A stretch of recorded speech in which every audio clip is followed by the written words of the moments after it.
Well folks, it's the last day already. It always seems to come pretty quick in special projects. Pack number 16 draws to a close. This is the second to last build. Of course, we've done quite a few MiNEs models and various other aftermarket tuners from Gran Turismo's past. This one though is a car which I'm kind of surprised has never been featured. I guess because it's not as much of a complete overhaul as some of the others. It's the MiNEs Z34, and it appears from what I could see that this is not so much of like a full-on showcase of what they can do. It's more of a few MiNEs parts and various things put together into kind of more of a sales showcase, which I guess you could argue they all are, but if you look it up online, I think you'll see what I mean. It seems like it's not quite as intense or quite as crazy as some of the others, so I've tried to stick to roughly the kind of parts which it has in real life, and again, you can Google it and find those things for yourself, of course. As far as the livery, of course, this one does match real life as well, so good job to the creator on that one. If I recall, I don't think it has a huge amount of support on the livery yet, so give them some love, of course. As far as the parts, we've got the sports air filter, the sports silencer, or the exhaust in other words, sports pads, stage 1 weight. Now for the weight, it was harder to find in real life what this thing actually weighs. Now, I've only reduced it by 3 kilos. Over the standard car, if I recall correctly. It's like 1527 instead of 1530, and the reason why I've done that is because, again, it's hard to find what kind of specs it actually has in terms of weight, given that it's not some hardcore track day special. So with the lighter weight exhaust, for example, you're bound to save a couple of kilos there. I don't recall exactly why I chose 3 kilos, to be honest, because I built this a while ago. It was probably a couple of months now. So if you can find out the weight online, of course, then we can cross-reference that and put it in the comments. But for now, that's the weight that I've gone for. For the tyres, I actually had the sports hards, but for this one I tried something different. I thought, you know what, I'm going to try it on comfort softs instead. And it turns out to be great on comfort softs. So if you want to put it on hard or soft, whatever tyres you want, then go ahead. But I'd recommend trying it on the comforts first. We've got the sports discs, of course. For the power restrictor, I haven't bothered. You don't really need it for this one. For the ballast, that is of course purchased. For the semi-racing stuff, we've got the ECU, the limited slip diff, height adjustable sports suspension. As far as the racing stuff, I've gone for the balanced tuning. Then we've got the uprated manifold. Of course, a racing manifold is a bit too much, really, but again, you've got to get up to the right amount of power, which is about 390 from what I could find. As far as the extreme stuff, I've gone for the steering angle adapter. Of course, that's not entirely accurate to real life, but I wanted better turn in.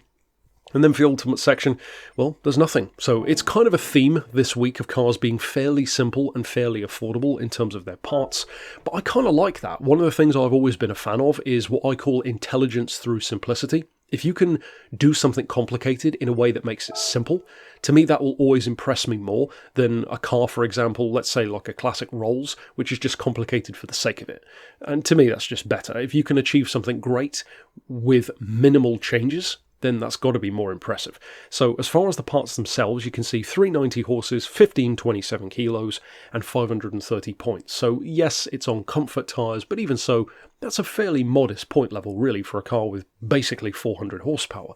As far as the tyres, like I said, we've got the comforts on, though. As far as the suspension, 110mm front and back, 1 for the anti-roll, 25 and 45 for the dampers, 2.05 for the springs, so nothing too crazy there, but a bit stiffened up.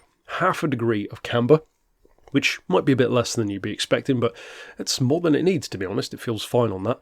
As far as the toe, you've got a bit on the back, of course, for the diff. Speaking of themes this week, of course, this one is, again, straight out of the box. I decided to try it because the other ones were going so well, and I mean, guess what? It's fantastic again. With 10, 30 and 20, you don't really need to change anything. Of course, give it a try, and if you want to, you can.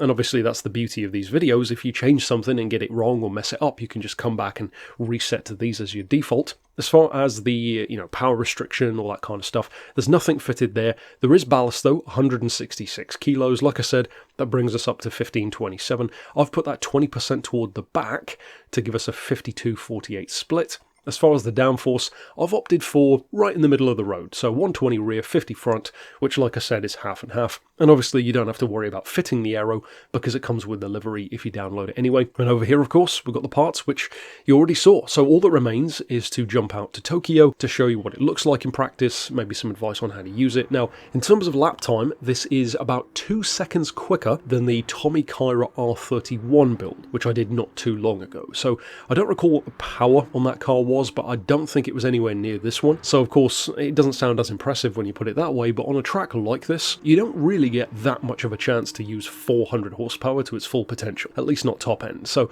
the fact that it can still keep up with a really good cornering car, to me that shows a lot of promise, again on comfort soft tyres especially, and this thing is a pleasure to use. I think because I'm not the biggest of Z fans anyway, 350Z, 370Z, you know, I like them but I don't love them, you go into it with more measured expectations, and when you do that you can be more pleasantly surprised, and that was definitely the case here. This is a really fun car to use. You've got a little bit of drift ability to it. I won't even call it tail happiness because it doesn't quite feel like that. You can make it drift if you want it to, but it's a really composed car, and the way that I would describe this one in a single word is poised. This car has so much poise. It feels like the car is ready for whatever you want to do next. It's ready for the corner, it's ready to dive into it, it's grippy, there's a hint of understeer, but it's very easy to control, and for a lot of cornering, just go half throttle and that'll take care of everything. Super beginner friendly, super forgiving, not really an expensive build, and not a particularly expensive car. So if maybe you've got less cash in the game and you still want to do some special projects, something like this is perfect